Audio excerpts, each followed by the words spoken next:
Ni kereta sport ke kereta MPV bawa family? Mana taknya?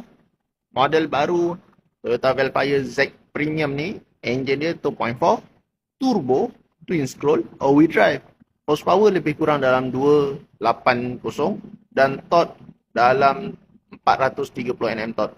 0 ke 100 dalam 7 saat lebih dan didatangkan dengan 8 speed auto.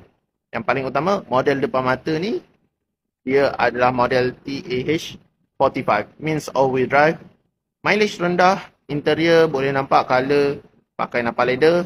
Dia ada dua color, hitam atau napal leather, dan yang ni dah of course ada Android Player dan Apple CarPlay. Features lain semua boleh nampak dalam ni memang lengkap, penuh dengan side step semua ada. Yang mana berminat nak cari kereta ni boleh hubungi saya di 0177145604. Ingat Recon, ingat Nabil. Cari Recon, cari Nabil.